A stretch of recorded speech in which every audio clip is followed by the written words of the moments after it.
Y'all in the building? Yo. All right, all right.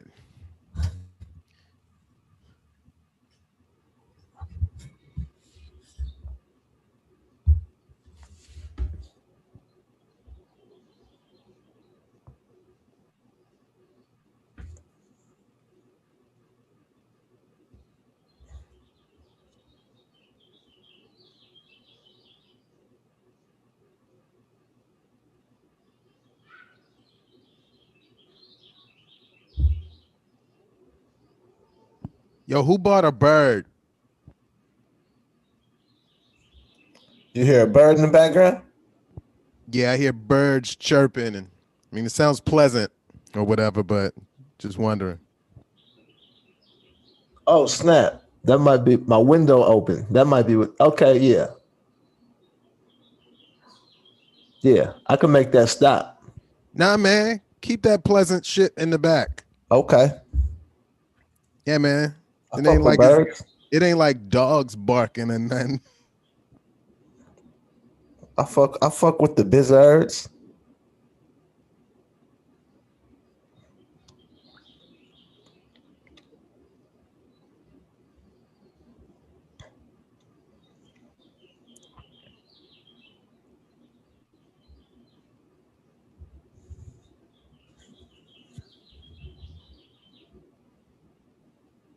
Them niggas just got louder.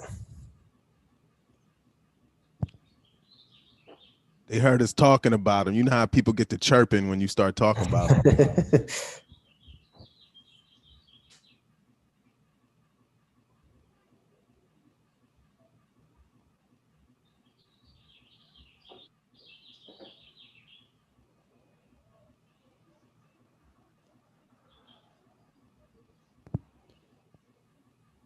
Man, I feel like a fat comic right now. Like I need a towel while I'm doing this.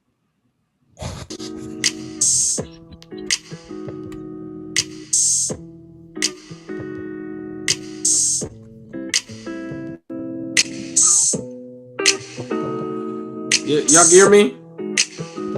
Yeah. Yep. All right, go ahead.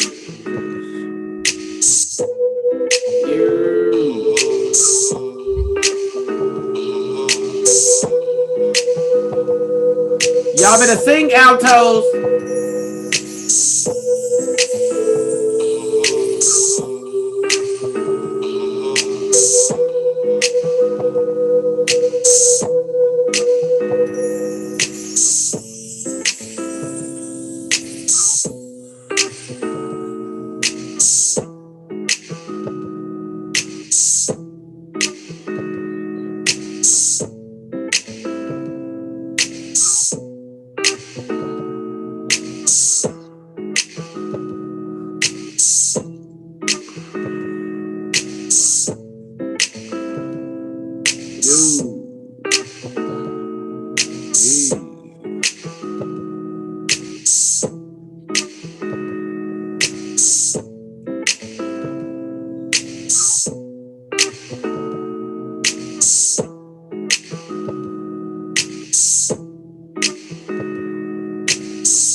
Yeah.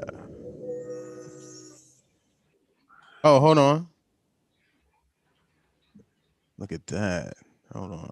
Hey, got the record going early. Early before the intro. Yeah. Ahead of the game. Oh, all right. That was Where the beat go? Where the beat go? All right. Dude, there we go. Oh, there it is. There it is right there. Hey, let the beat rock. Hey, yo, Lance, look. The other day, I had hit BT, man. I was like, so what, man? You gonna come in freestyling on the beat? let me tell you, the last thing Lance wants is me rapping to him smoke. Rap this nigga ear off. You hear me? Ain't no freestyle. He got a phone full of written. Well, man, y'all be doing ciphers or something? Hey, so look, you know, I was in LA yesterday and Tuesday. Damn, man, wait a minute, time out. And you just traveling back and forth? You not just staying out there for the KYD? No. I don't know if we spoke. The KID is done, and then oh, my bad. Yeah, and then it's it'll be aired Friday. Oh, okay. That only because of the holiday. Oh, because normally it's that day. Yeah. Oh, I get it. All right, man, tell the story. So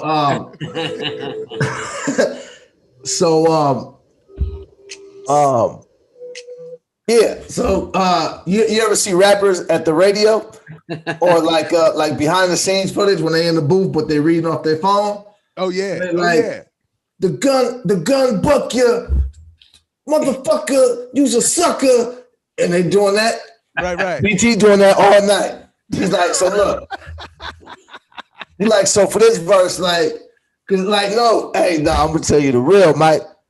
This nigga's like taking not just music serious, but taking the challenge of being better lyrically serious. No, I believe it.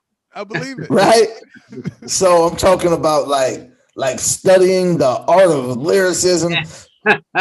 Niggas listening to Big Daddy Kane and Grandmaster Cass, like African Bombati. He trying to go all the way back. What did I miss? Let me go back and listen to this bullshit y'all was talking about. He trying to go all the way back in the history of hip hop to try to catch up to now to see, okay, how do I construct lyrics at a more complex frequency, right? Wow. No joke, Mike. This niggas watching MF Doom bar breakdowns. No joke, Mike. These are all facts, nigga. This is not I already know. I'm even telling one joke. So they like, and you know, when somebody's like new and passionate about something. Oh yeah. There's all of that new passion that's like, why doesn't everybody know about this? Like I understand vegans now, like new vegans. I get it now. Because you get all this new information. You're like, bro, you know this shit is killing us? I gotta tell y'all. And niggas is like, bro, I don't know what you talking about. Hey man, don't nobody else ever care as much as the main person with right. knowledge. Right? So BT has all of this new information because BT tell it this whole time, like, no, you talking about lyricists, like, you know, like Cardi B. Obviously. If it's up, then it's stuck, baby. If it's up, then it's fucking stuck. Well, like, yeah, nigga, the best lyricists, nigga, like Silky Shocker, Bow Wow, Cardi B, like bars, nigga, yeah. Sound like Legend talk to me. So, hey, like, so he like God, like all of these lyric breakdowns, doing all this, and then that's when he starts saying like, because it's always an example. So he like, it'll be like an MF Doom bar breakdown or Andre 3000 or something like that, right?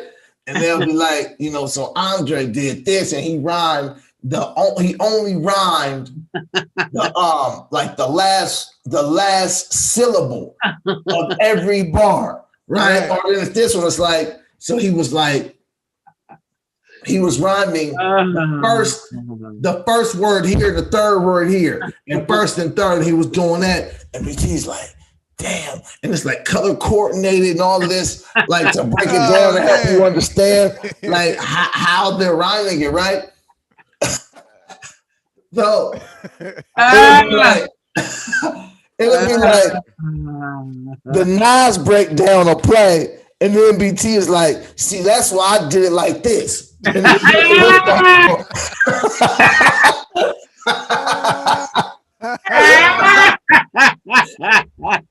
yo, it'll be like a super complex Biggie line.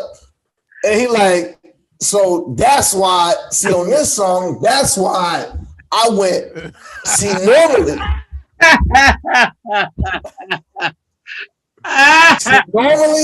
I would have said the mouse is in the house. Bitch, put my dick in your mouth.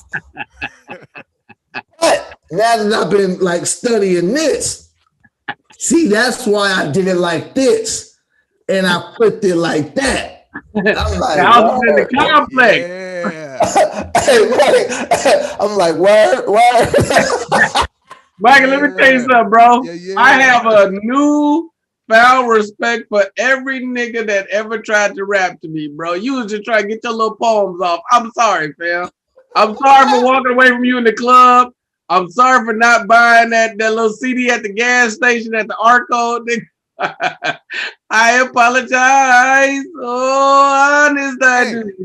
Y'all just taught me something, man. I think I'm gonna be more receptive to people's passion because I've been on the other side of that as well. I've been the one like, oh, look at this joke. The reason this joke. So, man, when people start coming at me with passion, man, I'm gonna just, I might set my watch so I can see how much time I'm gonna sit and listen, but I'm gonna give them the time. Yeah, and I'm gonna really open up to allow people that time to really get off that passion, because that's what you're looking for, man. Just someone to receive it so you can just give off those good vibes and that energy and that love that's in the beginning. And what's up?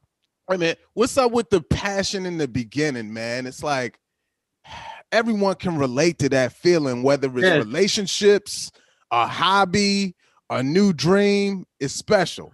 Mike, the crazy part is, if it's a rapper, you might be saving somebody's life.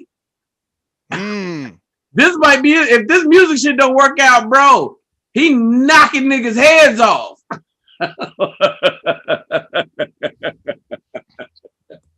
Yeah, so we just better like his verse. So you better like it. You better like. Don't get that $5, bro. And that little bit of progress, bro. Think about the first show you booked. Or like that remember when it was like, oh shit, how am I gonna pay this bill? And then that call come through, you like, you start to slide. Hey man, look, not even the happiness clap. I'm thinking that now. I'm thinking that right now, not so much like from the bill perspective, from like right now, man, like when new bookings get on the calendar, it's a feeling of starting over. It's like, oh shit, okay, now I'm getting this. Like I just got some call, man, yesterday for a festival. It's a festival, and man, BT, you might have been at the show with me. It was that Jam in the Van joints. So one of them joints, man. So it's like a new call is like, yo, man, we back, we doing this and shit. Man, when I tell you this, they Lance and tell you one lie, bro. I already know. I already know, man. You got a book with a whole bunch of verses in it. Well, right now I'll write one bar, or for me, the new process has been, so like for stand-up, right? I was telling the Lance, like for stand-up, I started writing from the perspective of what do I really feel strong? What could I just talk to you about for dumbass long? Or like something I feel very strongly about. And then how do I formulate a bit around that? So for that, I've applied to music of like, what's just a stance, hard lines in the sand that I got? And that might either be a concept for a song and or a line somewhere.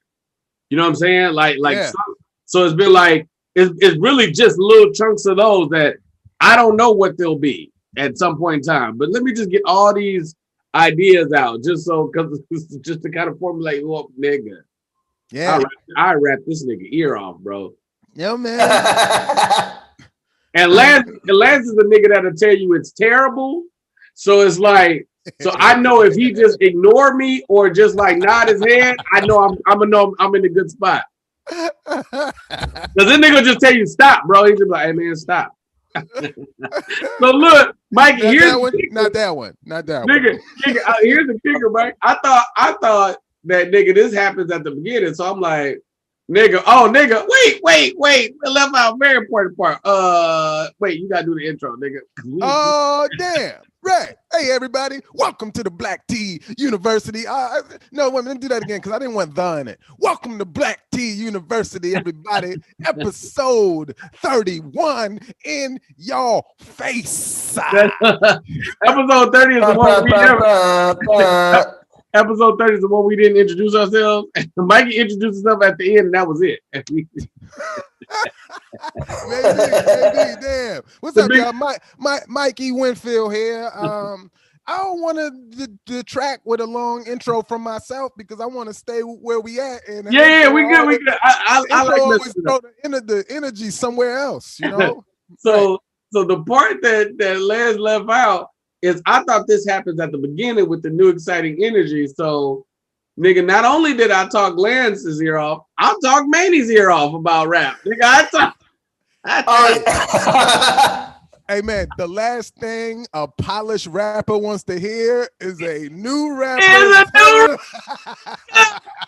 Nigga, you know how weird I be with new comedians trying to talk to me like, come on, bro, like, how long you been doing it? I was like, Manny, man, how often you be writing, man? Okay. Okay. All right, listen, if I want to send somebody at 16, do I send them the hook and the verse? Or do I just send them the hook? Yo, how you get on a label? Like, how do you get Man, he been rapping forever, bro. He really good at it, nigga. And when I tell you, nigga, that's it. And Lance was dying laughing. He was like, nigga, you have no idea how funny this is. How do you get invited to the Grammys? Like what do you have to do? It's so much funnier. Oh my God. When you add the comparison to the new comic in those questions, that is gold. Yo, and so wait, a documentary on Netflix. Like, you think I ain't watching everything hip hop on Netflix? Timberland. He sounds pretty good. Virginia, you say? Eddie Riley kicked it off. Interesting. Oh, the Neptunes. Well, look. Oh, how Missy? How surprised were you to find out that like the Neptunes was like Timberland's OG? That caught me off guard, but the fact that Pharrell wrote Rum Shaker is just another feather in his cap because Pharrell be low key spitting often. Like is it Drop It Like It's Hot? I love Pharrell's verse on Drop It Like It's Hot. Everybody do. Hey, Pharrell's going in on Drop It Like It's Hot. I'm like, huh. And then remember he dropped the album and I got both albums. And I was like, I think I like Pharrell as a rapper. But to know that he wrote it's Teddy. Ready with the 1, 2, check it, check. The fact that he wrote that, I was like, uh-oh. Yo, I'd like to see an impression of BT really realizing that Pharrell's verse was dope. He was probably like, bro. Yeah. He was like,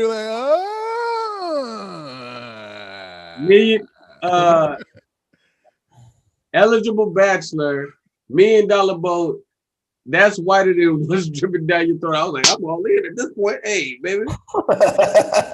If chicks is giving it, I'm hey. But nah, man, it was no, nigga. So I talked this nigga Lance. I rapped this nigga Lance ear off. I rapped this nigga Manny ear off and talked this nigga about hip hop forever. And then I know Manny was just being nice too. I could just see his energy. He was just like being respectful and nice. You know how you be with new comics, bro. You know how you be with new comics, man. Man, you just gotta get up there, bro.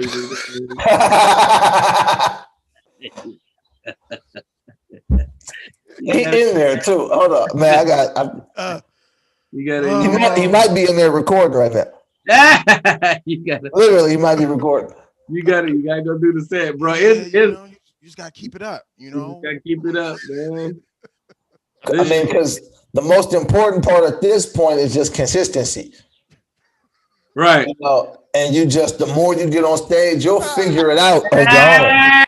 There's not really much I can tell you. I mean, I can give you little points, like you definitely want to kind of move the mic stand out your way so you can just work and not be distracted. Shows I can rap at, man. You got me. Shows. Hey Lance, I could get that speech on autopilot right now. Like I could get that speech and be thinking about other shit while I'm talking because we looking directly in your eyes. Right.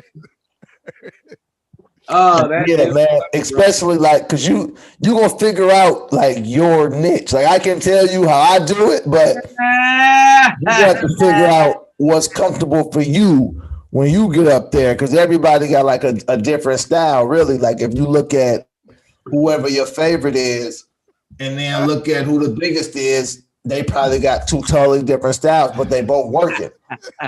Yo, so, what's for you is for you. Yo, man. I've been in San Francisco the last 2 weekends. This last weekend, that happens where the guy comes to me at the show and he's like, "Look, man, I just need like any pointers and any this and that." And I'm like, "Yeah, man, okay, cool, but yeah, I'm gonna drop my set and then I'll hit you." Then after my set, so yeah, man, you got any drop your set? I'm right here. He can't let you get to that car. I'm like, "Hey, man, look, I got you, man. Like, let me just think about it and I'm gonna hit you." Then I get the message on Facebook. "Hey man, I just wondering if you got any, any pointers on my set, and and I'm like, "Hey man, I got you."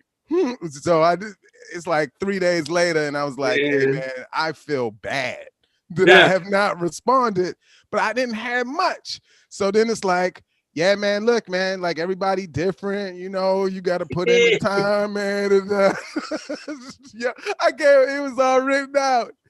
And that's all I can offer. Hilarious.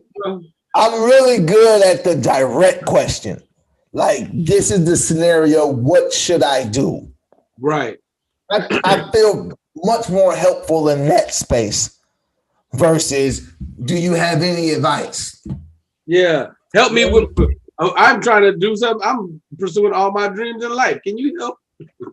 Yeah, that's just more of a general question. So that is going to be more of a general answer. Amen. What I learned though. Oh, go ahead. No, I was just saying, just when somebody hits you with the specific, it's much easier. Okay, man. So when people ask advice, I think they just want an ear. They just want something to put a cap on fulfillment. So it's just like, yo, just say something so that I can walk away now feeling better and just that's it. Right. Yeah. Remember being a kid when they was like, figure that shit out yourself? You ever been like somebody told you that? And it's like, damn, I'm on my own with this.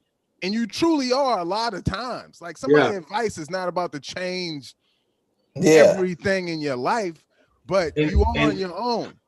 And then I'm always very conscious of being in those positions. Mm-hmm. I think I told y'all here some of the best advice I ever got came from Tony Roberts. Did I tell you about that story? I feel like I said it on here before, but I'm just now like kind of like not just meeting him, but kind of like knowing him. And I'm like excited, like, cause this is my favorite time. And I'm like, I got so many questions. And I was like, man, hey, man, what do you think I should do? Like, how do I go to the next level? Like, what's that? And he said, I'm gonna tell you the first thing you do is stop asking me all these goddamn questions.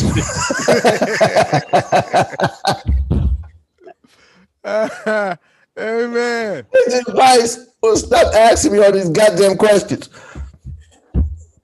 And me knowing his personality now, I know what he meant, but I took it as stop asking questions, just do the work and you'll figure it out. Which both work. Yes. He was saying stuff, asking me all these goddamn questions because he can never pass up on the joke. Oh, yeah. Hey, man, he couldn't pass on the joke this morning. On this morning when we was like, right. Next. Y'all niggas always late. I'm like, yeah, I do it. He's never gonna pass up on the joke. But that was just in that moment. Like, and because the funny thing is, most of the best advice I got did not come from me asking for it. Yeah. They just kind of gave you that.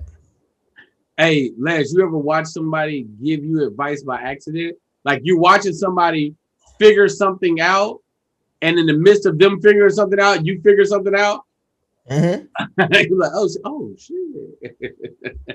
That motherfucker, them two jewels drop at once. You be like, oh shit. Yeah. Man, what I'm saying is, man, you need if a nigga just like, I got a good mind to just like produce my own show. Hey man, you know, I think deep down, no, somewhere deep inside, we all want advice because nobody got everything figured out. But just to, you know, it's just if it just come to you, then man, you won. You won. Yeah. That's why I think it's important to just ask questions out loud of shit you want to know, and it locks into the subconscious, and then it just gets answered somehow. The stuff you want. You know, I think it's just the answers are there. Well, you know what else too? Like you had said something earlier that was like one of the things I think is like profound is I highly appreciate being an artist to see like when I know comics that are parents, they normally nurture their children's dreams. Like that's a beautiful thing to me. So when you were saying earlier, like they be one, you do want advice, but another part of it is you just want somebody to talk to that also can hear where you are because you ain't got nobody to bounce his passion off of. You're just like, Lance like rap, Lance rappers. Right. You don't have a sounding board. So it's like you need a sounding board because probably nobody understands the mindset that you're in. So it's just like I'm thinking just I've been in the club and had the rapper nigga rap to me, and rappers get treated dumb dirty, bro. Because you can't like, as a comic, there's open mics for comics, right? There's comedy clubs for comics, right? There's places for us to go to perform. Where do you go work out as a rapper? They got, I remember in SAC, there was a law that you would, it wasn't even a law. It was like an unspoken rule for producers. We would produce shows with mics where you can come perform poetry, comedy, R&B music. Let me tell you what you can't do here. Rap. Don't you bring that bullshit in. Wow. Don't you and your nigger tendencies, if you don't get your black ass. It was like a hard rule in the city because the stigma of rapper brought energy. It wasn't a law. It raised the insurance. That's wild, man. It raised the insurance on the building if you had a rap show. I see. So where do rappers go figure out their stage presence? Where do they hone shit at? Yeah, man, you just gotta be lucky outside of a club when people in a circle and they just start, and you just gotta jump in and be like, "Fuck it, I must do mine." Right, but that's now we're working performance shit, right? But that's not really on. I'm saying, a stage show. It's like, no, nigga, it's like, where do I walk? What do I do on this line? What do I do with my hands? Like, shit.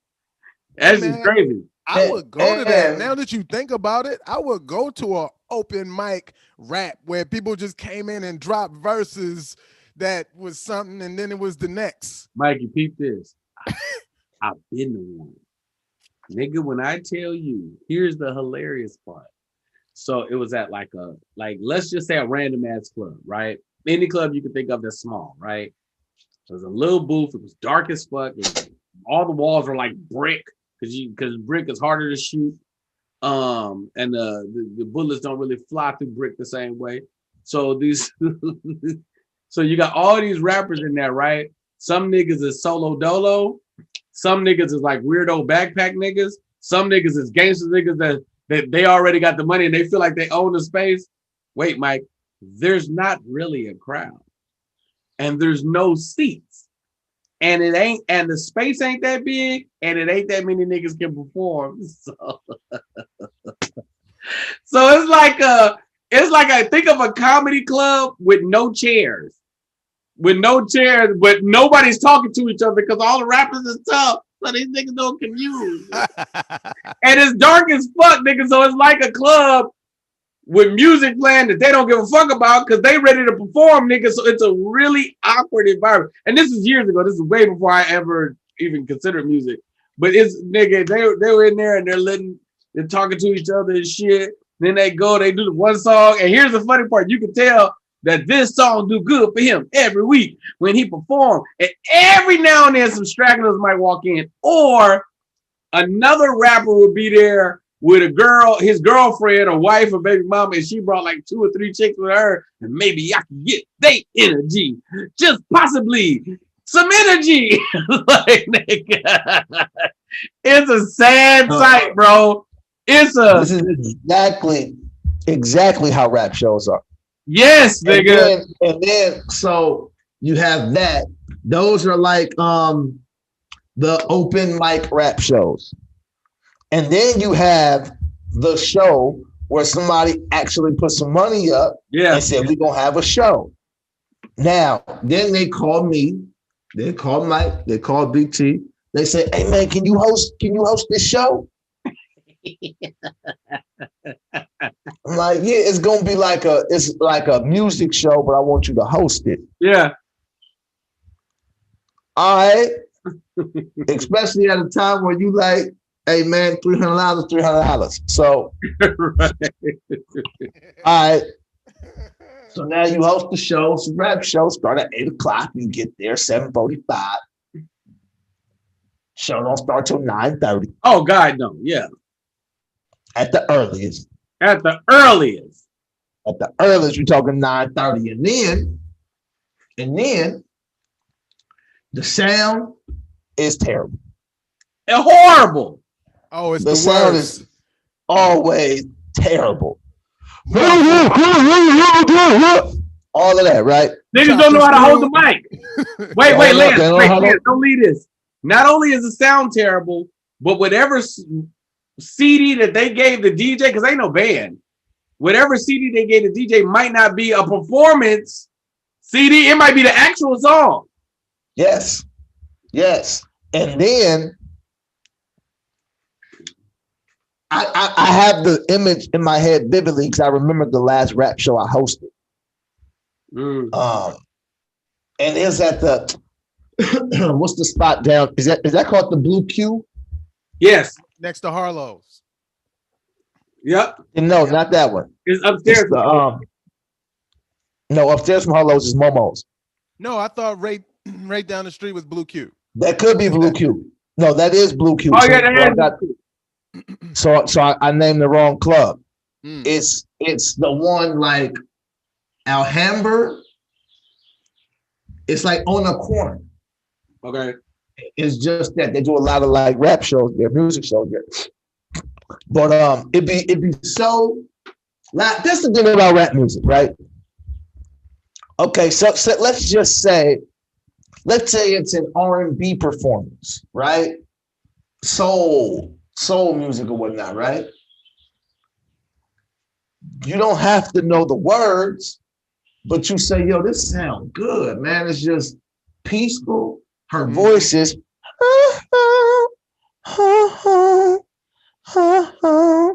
you just be like, her voice? Her voice sounds like the birds.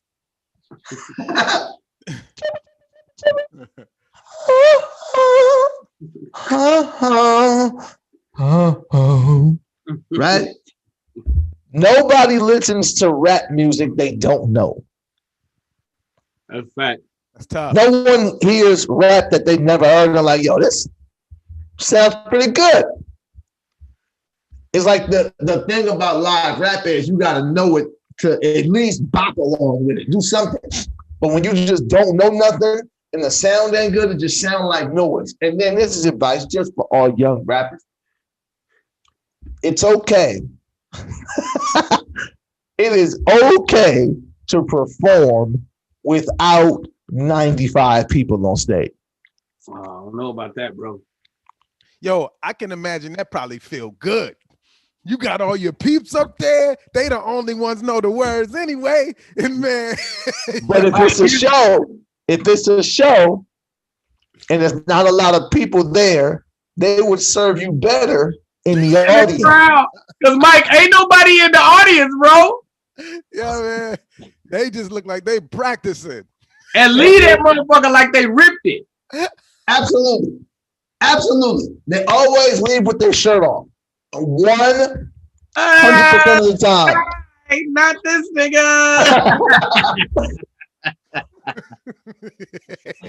I said the cat. My shirt will be on. I'm telling you right now. 100% of the time they leave with their shirt off, sweating like. We killed that shit, bro. And they in the beginning, man, so they can't rip their shirt off. They got to pull it over because they got to wear it again. And Mike, this be like the only one. This be like the only show. These shows come few and far between. Them niggas dumb excited to be there, but they also don't let them be street niggas. They don't really know how to thank you or be like appreciative. Like, nigga. What they do? Yo, man, hey, man, motherfucker, you a nigga? Nigga. Fa, nigga. Man. Yeah. That's how you say thank you to a rapper, nigga. Bro, that shit is interesting, fam. Yo, it's all a game, man. So these rappers, they gotta, you gotta elevate your own game, and then maybe you need to find an R&B singer that you could pair with and start a relationship, and hopefully things work out. Or maybe it doesn't, and you end up fighting in the elevator. Oh, come on, man. Drop that goddamn segue on their dog ass. You know, man, things happen. Hey, my favorite part of this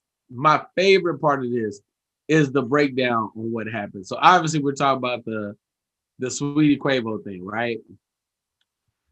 Nigga. So y'all don't play Call of Duty Warzone. But let me tell you something. That box that they're fighting about says Call of Duty on it. So in Warzone, nigga, when you're playing the game, there's a basically, like, let's say, Mike, so on this game, you have your favorite gun, right?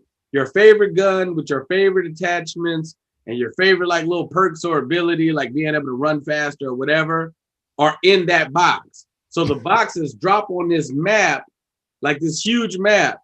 So nigga, when I tell you on the game, there's always fights for the loadout. Because they'll drop 2 or 3 teams loadout right there, like together. It's like literally when we're approaching the loadouts, we're like, oh shit, it's 3 boxes. So that means get your shit and get the fuck out of here, because niggas might be coming and we're gonna have to fight. So nigga, when I saw all the memes that said these niggas was really fighting over a loadout, bro, I am dying laughing. Now double it down. My second thought is in real life, if this box that they're tussling over, that he thought enough to give her a forearm shield, get off this box. So very, very, it's not funny, but it's funny, bro. That might have been his PlayStation. If this carrying case has Call of Duty stickers all over, it says that on the case. Might have been his goddamn PlayStation. Yo, that's what I heard, because I didn't know that was the Call of Duty box, and then they telling me that's what it was. Yeah. So man, it's like, how do you get to somebody you really want to get to? She was trying to hurt the PlayStation, bro. And even as Quavo for the Migos, you know how hard it is to get another PlayStation 5? Oh man, nigga! Hey, the ones you love hurt you the most. Oh, she didn't reach for that nigga had 3 bags, bro. She reached for the niggas, bro.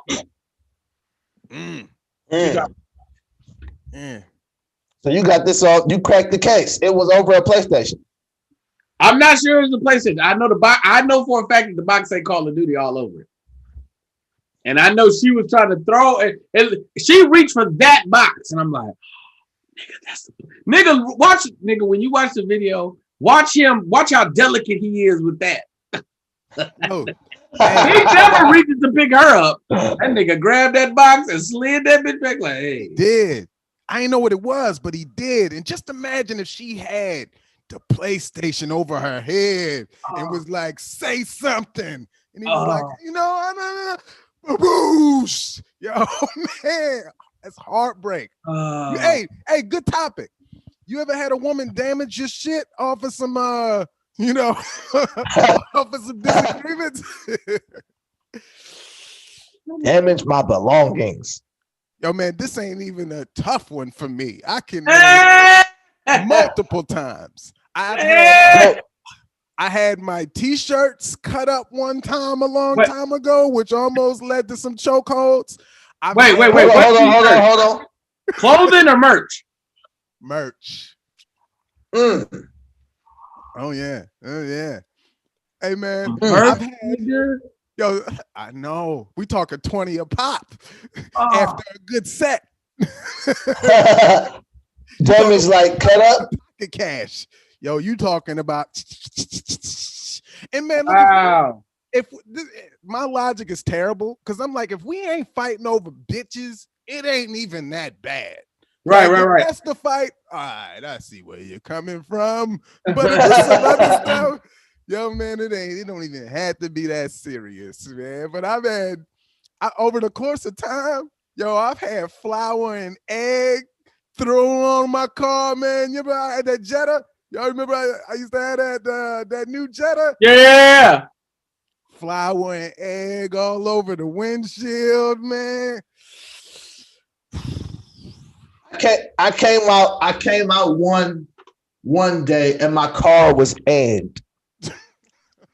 But I couldn't think of who would have egged my car because I didn't have no issues with nobody.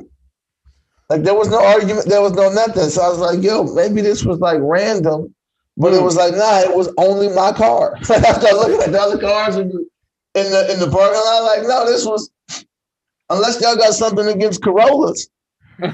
Maybe they got the wrong car.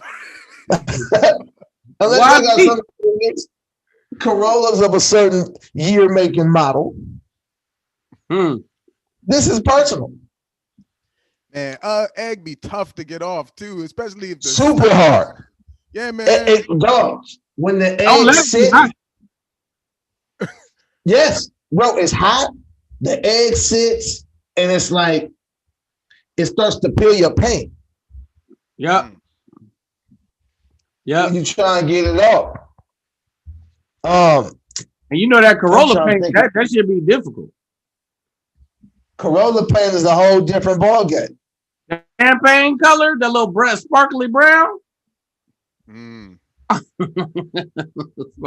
if she really hates you, it's brown eggshells. Like, damn, she went and got the brown.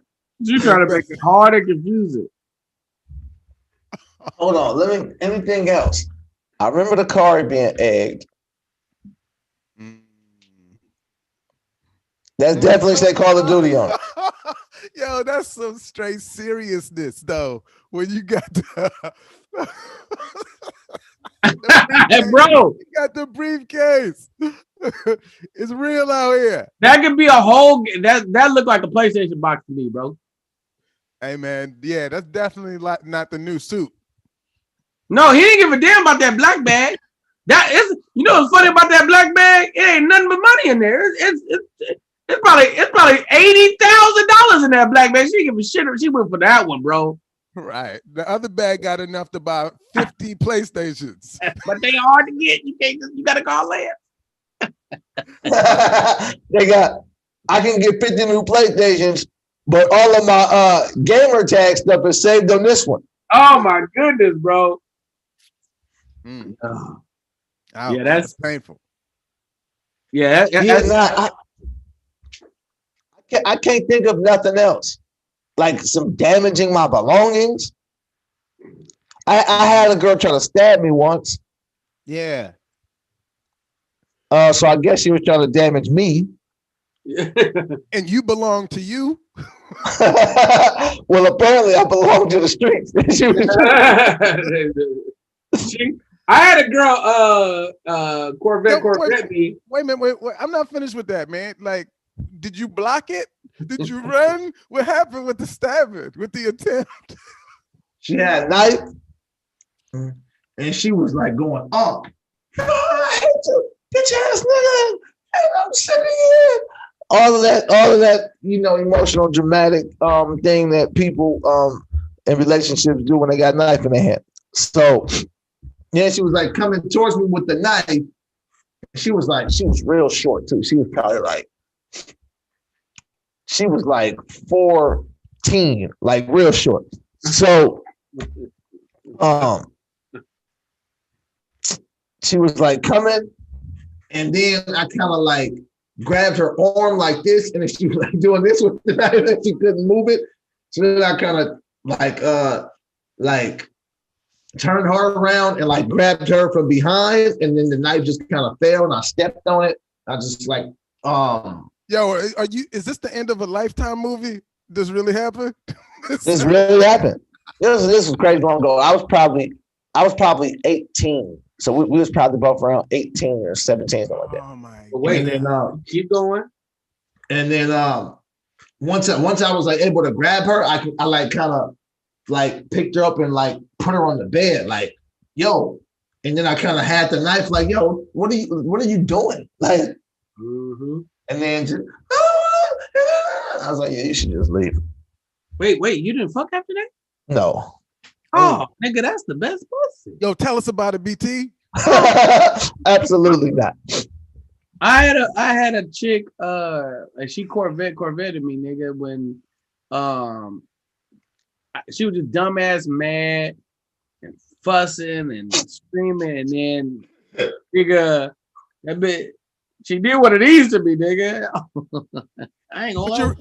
How you react? I jumped. Oh, okay. I didn't know if your reaction was to flinch and come back with one or nothing crazy. Nah, she was far enough away that I didn't think her reach would hit me, but it was enough for me to like, because she was like our neighbor. Here's the funny part: we really had like a low key Romeo and Juliet thing, bro, because our neighborhoods were like rivaling neighborhoods. So, and at this point in time, it had never been an issue, but at that moment, she was just from Acres Home, and I was like, "Hey, bro, watch out! Like, y'all niggas is a threat. It's all Guns N' Roses niggas." I know what this is about. She had older brothers too. I ought to call her right now. See, remember that time? Remember when you flinched at me back in the day? Because we had like a thing, man. We had like this strong ass chemistry, man. Used to be like kicking it and hanging out and fucking in my mama's car and shit. Like it was a thing. And I don't know what I did, but she was hurt, bro. And then she hit that Corvette on me, nigga. And I was like, wait a minute, nigga. I was like, I after that, calm down a little bit. That was the original WAP, bro. That thing was juicy. Like I got it at this point in time where like niggas is like crazy chicks have the best. I'm like, I mean, let me tell you, the best pussy is still new pussy. It's still best. That's new pussy is like tied with. That's number 4. That's number 4. Yeah, new is tied with Safe Raw. Safe Raw, it don't get enough credit. Safe Raw Effortless is don't get enough credit. Don't get enough credit. I feel safe here. I can leave my wallet on the dresser and nothing will be missing. Right. You've been in this house all week, haven't you? It's a pandemic outside. Hey man, you ever been robbed and you can't say shit about it because you wasn't supposed to be in that situation anyway? Yeah. No, but this is gonna be a hell of a story. No, go ahead, man. I don't got shit. Go ahead. You ever You ever have a like a situation? But no. Like okay, Mike. So I'm with you. So like a situation you can't talk about because you wasn't supposed to be over there. That's hilarious. you ain't even supposed to be in this area. Yeah. You be thinking like, my girl will find this story so funny, only I can't tell her anything about it. Hey, anytime you dealing with a chick that you've been dealing with for a while and you start giving her new memories and stories, she's like, where you get these new memories and stories from? Right. Oh, yeah. When I met you, you had 2 threesomes, and now you keep describing this new one that I don't remember. Where did this come from? Hey, man, that be the thing, yeah, man, when you revisit your numbers and your body count a little higher now, and it's like, I thought it was, I could have sworn it wasn't in the 20s. Hey, that's always been the dumbest conversation to me, right? A body count conversation. It's the worst. Even when I was a young tyke, I was like, why do you want to know this stuff? This is stupid.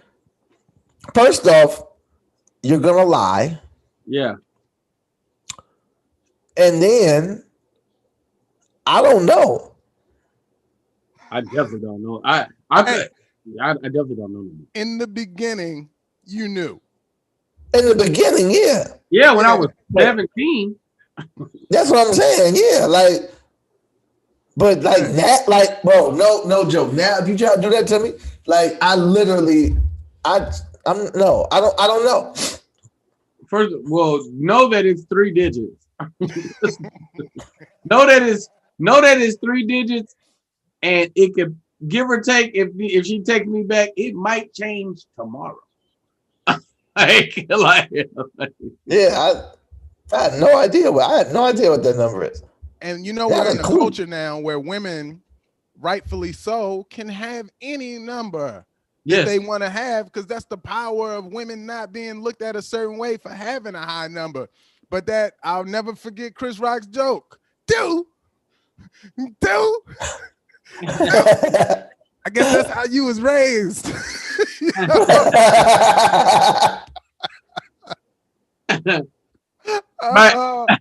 But you know what my kicker is though, bro? I don't mind that you've been out here. That don't bother me. What bothered me is history of niggas, bro. I can't, bro. If you introduce me to your mama and your mama did met 4, 5, 6, 7, 8, 9 niggas, I'm like, bro, I don't want to be here. I'd rather you had been doing porn. Anything but this. So do you just not ask the questions then? No, well, you can't get away from them niggas, and they can't either, because they got a history of just niggas that they dated. Like, oh no, we were together and this is my exes. I'm like, how many exes you got? How many ex-boyfriends do you have? That's disgusting. I'm judging you. And don't tell me this shit about, well, if I was a man, nah, niggas don't be having girlfriends like that. So this, we don't commit. So no, that's not the rules. It's just you out here loving niggas. So your mama met all these niggas? Bro, you ever been to a chick house and she went to somebody? I remember I went to this chick house. It was like her, it wasn't her house, it was like her parents' house. It was like a barbecue or some random shit. And I remember looking, and she had, in 1 year, she had went to 2 different proms. She went to some nigga prom, her prom, and homecoming with 3 different niggas. I said, this ain't gonna work. This ain't gonna work. Them look like wedding pictures to me. And they're still up. And you 33. I'm out. You ain't let these niggas go. Your parents ain't let these people go. I'm out, bro. And y'all could have none of y'all even touched each other. This is gross. You're too emotional. You're too willing to give your heart. Oh my God. You would get a pussy. Don't be giving a heart. Get that little pussy away. Yo, you know what upset me about the whole what's it called thing is the judgment that comes with, I'm talking about back to Quavo and Sweetie, right? Yeah. Is that people go through stuff. So it's like, what's all this judgment? Like people ain't never been in a physical altercation in your relationship. Nah, I mean, check this. Go ahead. I mean, it's like when feelings are involved, man, sometimes things happen. It just doesn't get caught on video. But Right. man, like half the people that's like, oh, this should never happen is true. Maybe it shouldn't, but I know how it can. Hey, have you seen the Tina Turner doc on HBO? No. Nah. It's new. Oh man, nah. I have heard about it. Oh my goodness. So I watched it and it was quite disgusting to me. But yeah, man, I would just watch it and see what you take away from it. But I don't like the Tina Turner doc. I don't like What's Love Got to Do with It. The movie. I don't like Tina Turner. Yeah, I don't like Tina Turner. I mean, she do got that hair. That hair ain't never really been jamming, being honest. Said that hair never been jamming. That hair ain't never really been jamming, bro. Her that hair ain't John Blaze. Like she had her thighs were great. What don't you like about her? Tina, okay. Even like I said, going back to What's Love Got to Do with It, the portrayal of Ike Turner into the poster child and the forever face of domestic violence is some bullshit. Right. I'm not in the house. I don't know nothing. I just know that even like if you watch the Tina Turner doc, there's one thing that is very clear to me when you watch it. She has a disconnection to Black. So, and you know, everybody has their things that lead to these things. They talk about how her mama left her, didn't want her pops left, and then a relationship with Ike. Is she mixed? No. Oh, so wait, nigga, that's hilarious. Keep going. Yeah. Mama and daddy Black. Yes. Okay, keep going. Yeah. They don't really talk much about her dad. Her mom is a Black woman. They show her mom. Her mom's a Black woman. So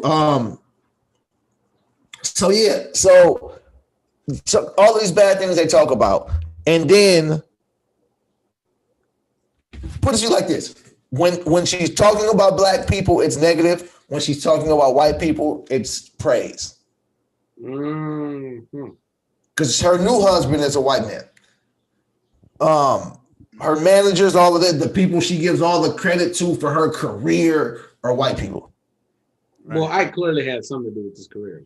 Ike put her on. Right? But they kind of let's glance past that. Like Ike was the hottest nigga in Memphis, and she got next to Ike, and Ike put her on. Ike gave her name. All of that. Let's say he did hit her. Do we give credit to niggas for beating people to success? I'm just asking. Yo, man, I don't know if I'm going to entertain that right now. Hey, man, do we have Ike's point of view, like Ike's story? Never. Has that ever been made? Never. You never got Ike's point of view. That's unfair then. Right. It's one-sided. Now, I never hit her. No, this is why I did it. I've seen interviews where Ike talked about hitting her. I'm not saying Ike ain't never put hands on her. I think a part of that, you have to, it's not excusing it, you have to add some context of the time. This was a time when domestic violence was rampant. Yeah. Right? It doesn't make it right. It was just like, bro, like even when you watch the James Brown story, right? You see James Brown putting hands on his woman. Yep, Ray Charles too with his blonde ass. Ray Charles, right? But how did Ray Charles know though? He was just he was just swinging. He missed the person. She got in the way. There you go, bitch. He missed the first three. There it is. There it is. Be still. Let me feel your wrist. Oh, I hit the wrong one. So to make Ike Turner the poster child for domestic violence is insane. Right? All of the memes are of Ike Turner, right? Yo, who did that though? I don't know, but that shit's hilarious. Who did that? Who memed him or who made him the poster child? Who made him the poster child for domestic violence? Tina Turner and them folks. Mm-hmm. See, and you know, it's hard to find Ike's perspective, but I dug deep. Right?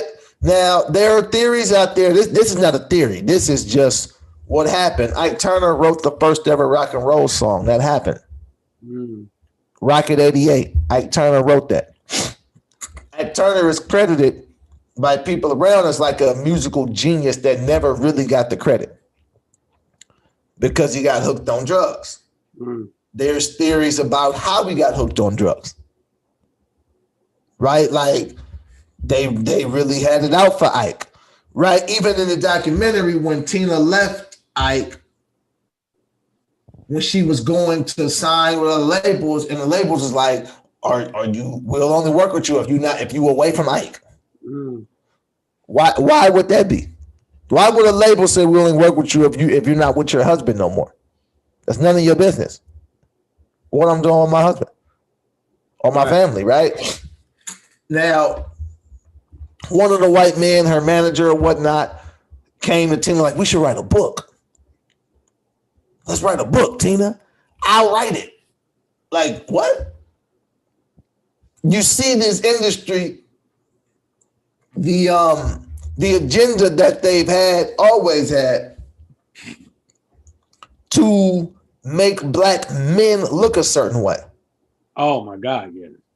You know what I mean? And Ike Turner was a part of that. Not saying that Ike ain't do I think Ike was violent with Tina? Yes. I also think they were violent with each other. Here's another thing. Well, see, here's the thing, man. We got to give some credit somewhere. We know it's easier to do it to Ike because we know white men don't hit women. They kill them bitches. That's the difference. You kill her, you throw off a boat. And they just highlight that she a victim, but they never show the dude. But man, you're right. Yes, white men kill their women. They that's crazy. Do like a little sad giggle. They get the violence against women. I mean, in certain worlds, you might look at Ike as a hero. Tina survived. No, BT, what you said though is like profound. Also, that's not even domestic violence. It's just murder. Yeah. So it's not domestic violence. I'm gonna go out on a limb, and maybe I'll get canceled for this. But getting beat up is not as bad as somebody killing you. But we don't know no white men. We know white men kill women. We know that. Yo, we don't know. We don't have a poster child for that. Hey, you've already said 4 other things that would have got you canceled. So listen, BT, the T in BT is stand for toxic. Been toxic. Boy toxic. Boy toxic. Come slipping out. All right. Check this out, Mike. This is a thing I heard from someone whose opinion I trust in. There's just so much here about this doc, right? So there's 4 kids. So I had 2 kids, and then Tina had a son, and then they had one together, right? Now y'all remember the What's Love Got to Do with It movie is like some lady just dropped Ike's kids off out the blue. Yeah, right. The 2. Yeah. The 2. The real story is Ike went and got his kids. Like, no, I'm their father. I'm going to have my kids. That's the real story. This movie portrays like Ike was out doing dope, living, and some ladies dropping keys. Oh, bitch, kids, I'm trying to get hot. And it's like, why are y'all doing that? Like, why are y'all doing that to him, man? And so, even like little things like that. Tina talks about in the doc how she never really raised her kids. She was just focused on work, right? If you flip that around and that's a black man, what are y'all doing to him?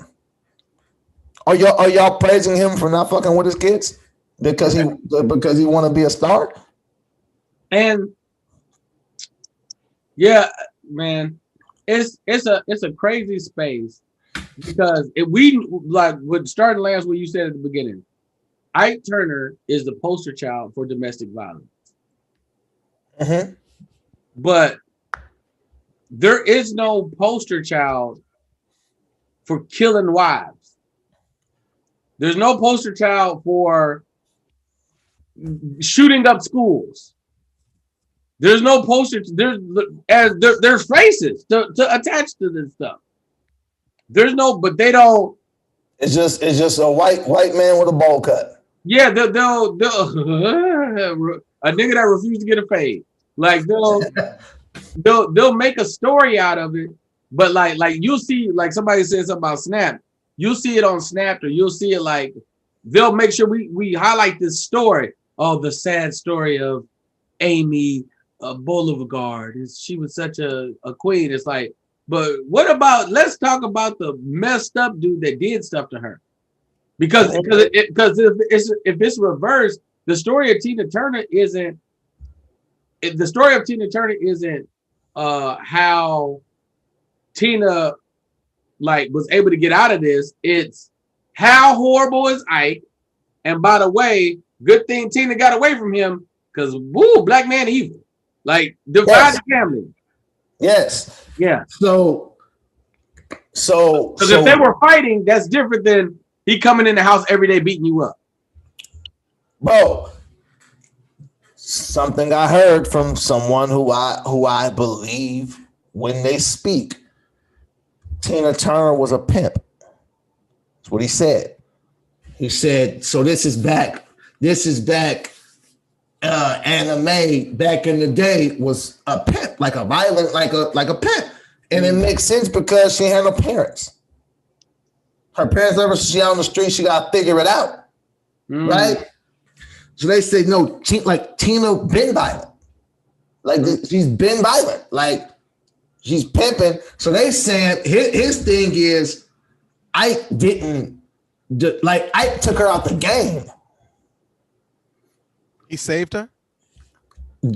Took her out the game. Yo, peep this. Peep this. Just in case anybody was anti what theory you're going with, right? This is crazy. Because we normally don't acknowledge the comments, but I just look down and Dark Crooked said something profound. Who's the poster child for killing white women? That's OJ. Nigga! OJ! So they gave us that too. Well, at least they keep it consistent.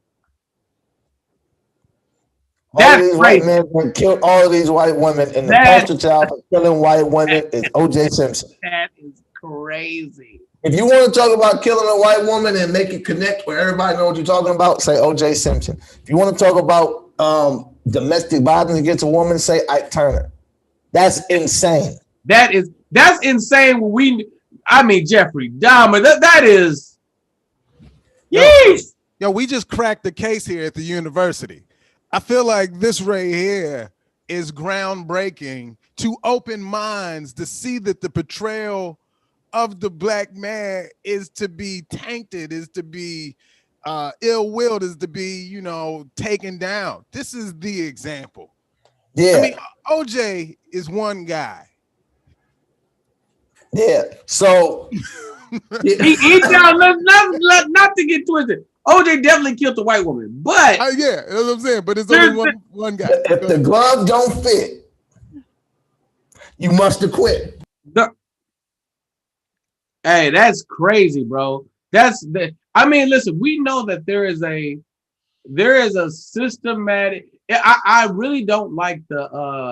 I'm gonna tell you something. Side note, just the reason I love this podcast.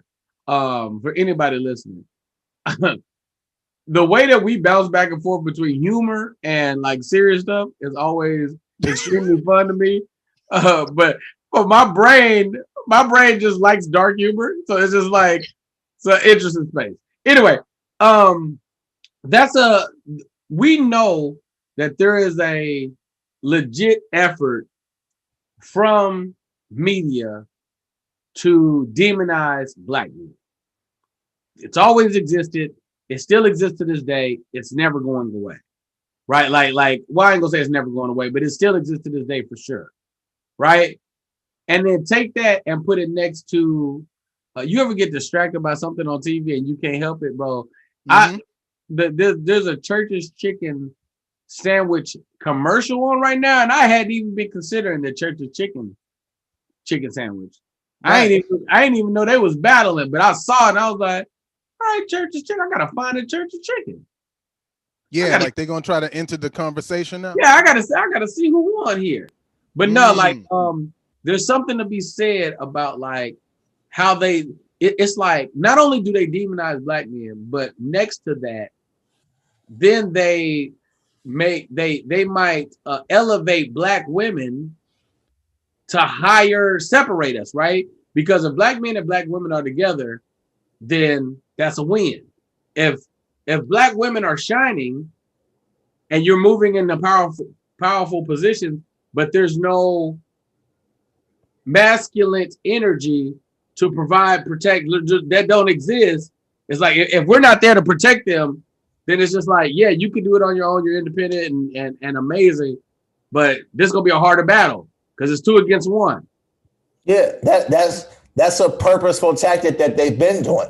Yeah, get her in the house by herself, and yay, isn't it comfortable in here? Now do what we say because he's strong.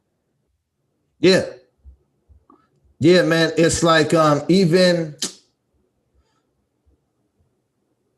see one of the people who's in the doc a lot is Oprah.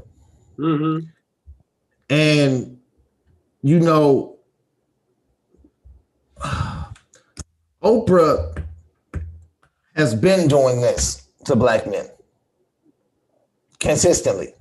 You know, Oprah and Gail have been on this subtly, you know, let's ask questions about Kobe after he's dead. And it's so much stuff. I remember when Cobra. I remember when Oprah. No, you said it, Cobra. Because she's a snake in the grass. Trying to bring down the mamba. I remember when Oprah was just like anti-rappers. She's like, no rappers on my show. And it was, what was it? It wasn't Fast. Was it Fast 5? I don't know. It was either Fast and the Furious or it was and Tyrese couldn't come through. Or Ludacris. Ludacris. No, it wasn't. It was the other movie. The interchangeable Crash. And she let everybody come on but Ludacris because he's a rapper. Because you're a rapper and then you say the bitch word and no. Like Ludacris?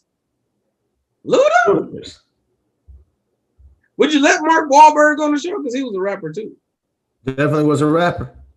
I'm just wondering. I don't know if Mark Wahlberg ever did the show. I'm just asking. He not only was Mark Wahlberg is from these streets also.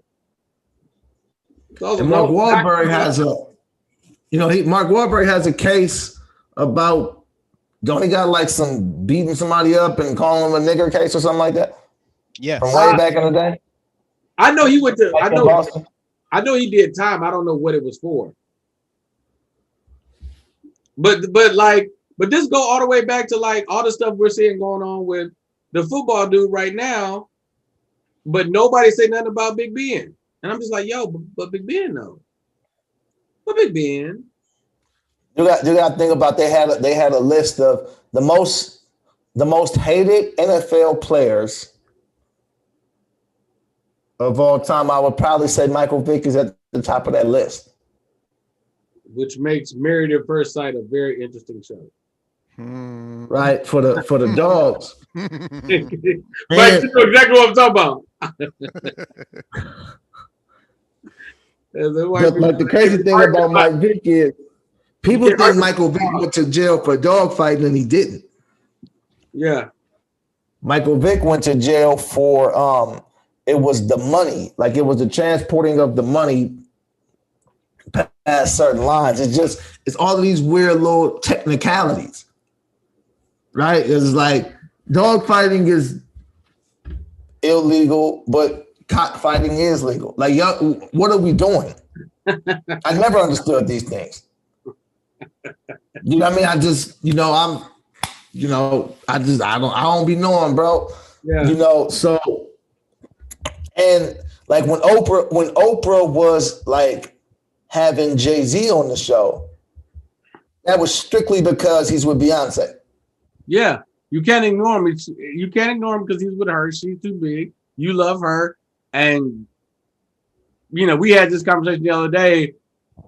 You know, JB trying to break new ground in space. Like, hopefully you'll change your tone after this. And she kind of did. But still, she had a hard line drawn in and saying, like, no rapper. I'm like, that sounds prejudiced. But a comment? Yes. Comment gave me a comment, bro. Talib? No, he's a rapper. He's a rapper. Meanwhile, you got a million pictures hooked up with Harvey Weinstein. MC Hammer? Yeah. Yeah. You're going to find 100 pictures of Oprah hugged up cheesing with Harvey Weinstein, but T.I., no. Right. Harvey Weinstein's a good guy, but I would never be associated with 2 Chainz. But okay, so I don't know if she ever had OJ on the show, but there's an interesting thing because OJ had an interesting relationship with black women also, because I don't believe how he went after Deb, because Waka Flocka's like 6'3", and to attack Deb like that when she found Gucci and Luda, OJ. I'm talking about OJ the Juice Man, not the Juice. I'm talking about OJ. Okay. Yeah. Yeah, man, you made a what is it called? You made a turn into traffic. Yeah. Segue. OJ the Juice and then OJ the Juice Man. Yeah. How did y'all see this situation? Yo, I know a little bit about it, but not enough to explain it. Explain it. OJ the Juice Man is a rapper from Atlanta that can do Oprah show, and he had some songs like back in the day. Like that's all OJ the Juice Man. And he went on a radio show saying that Deb, Waka Flocka's mama, who was one of the pioneers of like down south hip hop management, kind of snaked him out of some bread. But Deb is Waka Flocka's mama. So when as much as she is now let's be very clear, Deb is a very powerful entity for hip hop. She found and helped nurture Nicki and Gucci and the Migos. Like, she's been very influential in the space, but she also just happens to be Waka Flocka mama. So it's like she was doing all that before Waka existed, before we even knew about Waka Flocka. And then, so when he says this, you still talking about my mama, bro. And one of the most interesting things is, I'm a stickler for this because I try to make all decisions based in like fly shit.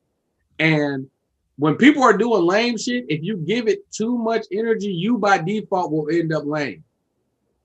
So when OJ says what he says, like, I don't. Walker's on the thing like, man, I'm gonna be lame as hell, bro. He says it. He's like, I got to respond to this nigga on the internet because he on the internet talking shit in here, and I can't get in touch with him.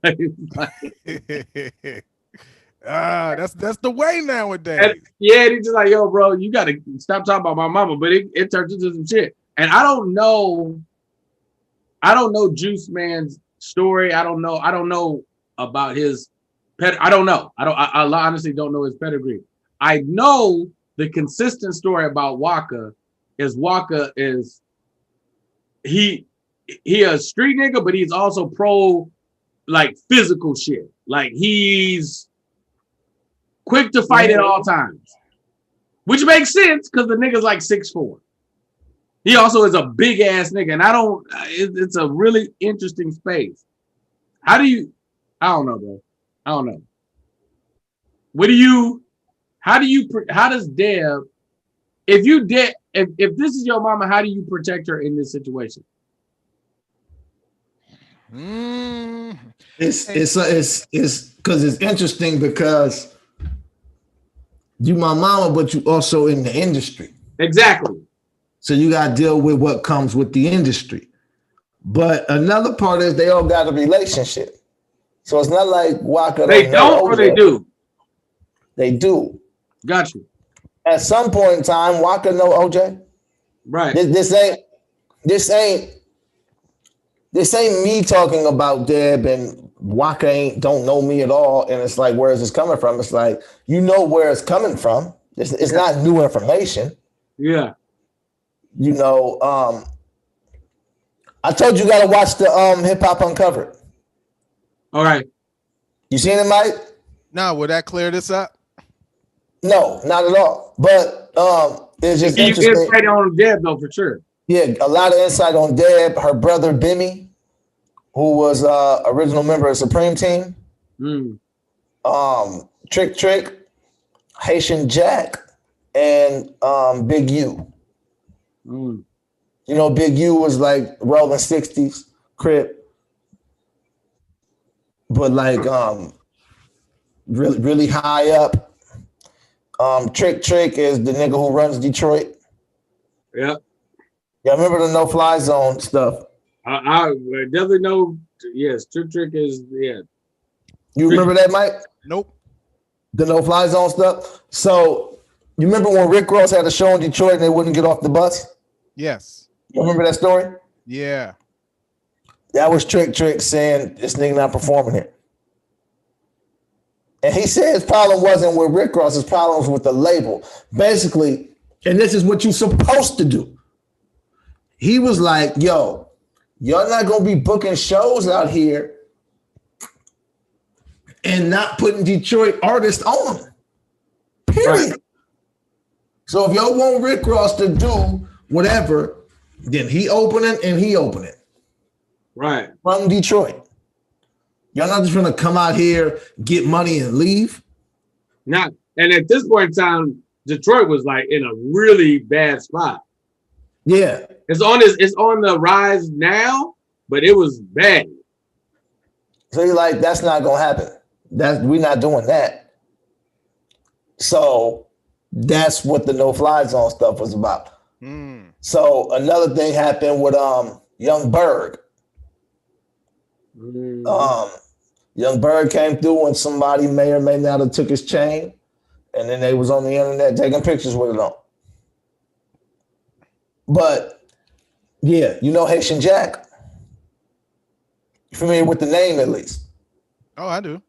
Okay, you familiar with Haitian Jack, right, BT? Sure. So yeah, it's all of them just saying a lot of stuff. Yeah. It's highly entertaining. Is this on regular TV or is this like virtual reality? Smoother.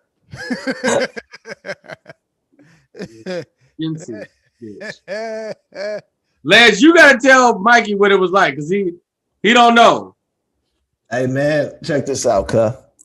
So I'm first off, I'm sleepy. When I'm doing it, I'm sleepy. I ain't get a lot of sleep the night before. And he's like, "No, you gotta try this." So I'm like, "All right." So I'm already sleepy. Factor this in. The second I put this thing on, I was like, "What the fuck is this?" It didn't even take long for me to be like, "Yo, this is the devil." So I got the joint on, right? And then it's like, see, the interesting thing about it is the tutorial walks you through it so well that you pick it up super quick. You don't have to be like even tech savvy. And I'm pretty tech savvy, but like I had my niece doing, she picked it right up and she was doing all kind of stuff last night. Oh, because that's how the story ends. I went and bought one as soon as I landed. But so you put the joint on, you got the controllers in, you set the boundary like your little force field to where this is. So if you touch too far out, you can see that you leave in the world. Right? It's like a green screen, right? Like if my lighting is too good. It don't even look like this a green screen. But dumb perfect. Yeah, I literally thought you was in front of a black wall. I start doing this and realize wasn't nothing gonna change because the lighting. Wait, what about now? Oh yeah, there you go. Yeah. So, well, anyway, so you doing it right? You win the thing, right? And then the tutorial has you do things that are just kind of normal, right? So you on the tutorial, it's like, no, pick up this block and put it back down. Pick up this block and put it back down. And it's like, it's really your hands though. You can see your hands like, pick up this paper airplane and throw it. You're doing all this shit with it's fucking creepy, dog. And it's like a ping pong ball and a paddle, and you pick up, and now you just kind of playing ping pong, but you're doing it with your hands. All in this world, right? Then it was like a video game system there. It looked like a Nintendo 64 or a Super Nintendo. It was like you can with different cartridges. It's like you could pick up a cartridge, put it in, and now you're playing a game within the game. In a game? Oh, God. So now you're playing a game, and it's like, it's guns and all of that. And okay, now pick up the guns, and now you got 2 guns, and you're doing this. Now, imagine you doing this, right? You're in this world, but BT is in real life just looking at you laughing. Laughing or rapping?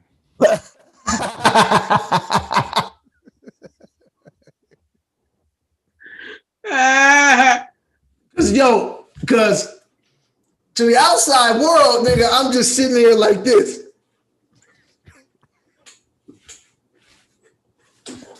Ooh. Ah. Ooh. And then the sound is so crazy because the sound feels like it's coming from your eyes.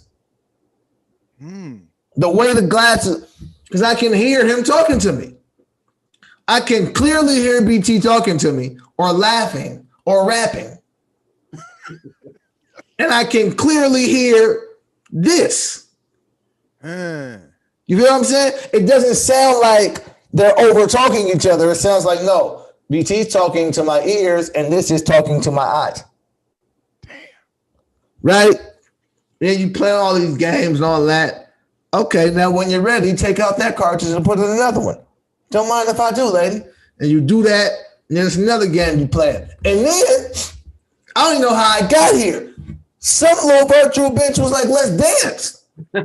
Oh, no shit. So she walked up to me, and we really dancing. Like that? She like start trying to like back it up a little bit. Like, all right, bring that little virtual booty over here. We doing all of that, right? And then BT is like, nah, you gotta do the boxing. And I was like, bet, nigga, let's box. So I stopped dancing with the virtual bitch. Where did she go? She just kind of spent away. Did she watch you box? Did she go get dressed and stuff? Like, what did she do? I thought she was gonna be the ring girl. You know what I mean? Yeah. But after I'm dancing with this beautiful virtual woman, now she's gone.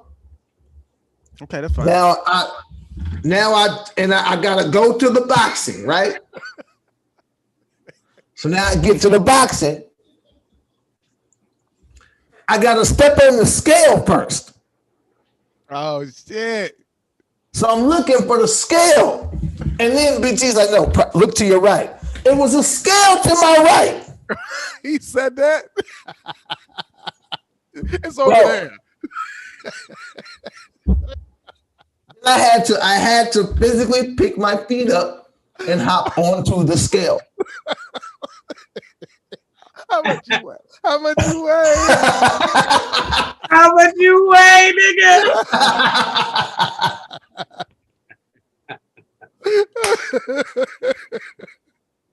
Yo, I think I came in at like 170 or something. I don't know if the weight came up. It wasn't for weight. It was just okay, keep going. So I get on the scale, and then I'm like, now I'm ready to fight, but I can't fight. And BT saying, because you got to put your mouthpiece in.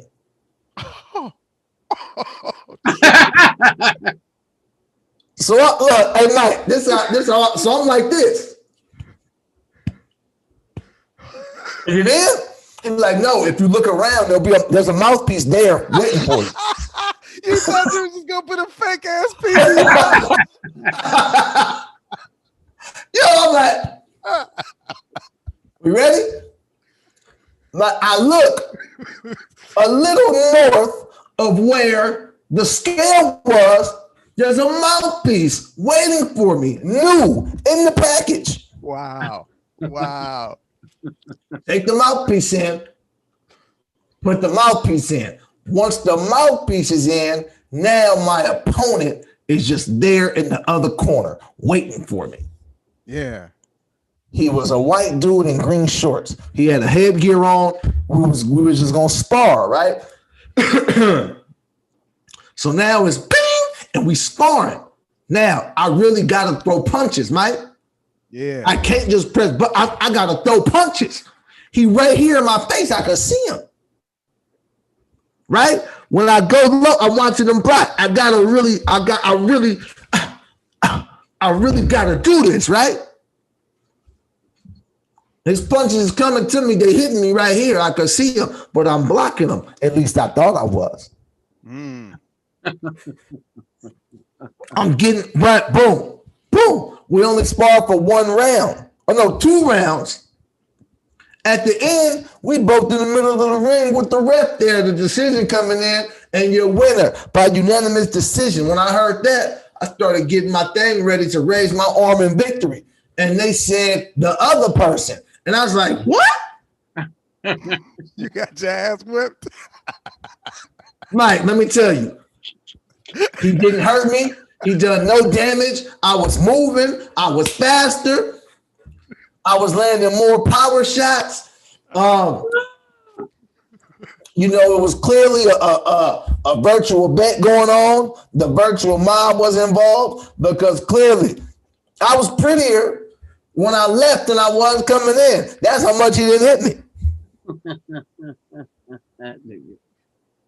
And it's Mike, you be really tired because you ain't never boxed for a real professional 2 or 3 rounds, nigga. So you be legit like, wait a minute. Yeah. Make this round longer. Make the in between the thing longer. Nigga, you can. Oh, what I didn't tell Lance is if you want to give up, there's a towel. Nigga, you got to throw a towel. You got to look up over The mouthpiece is You gotta throw it a little to the left. You gotta grab the towel and throw that bitch like quick. You gotta swing the towel like G-Thang and be like, nigga, I'm out of here.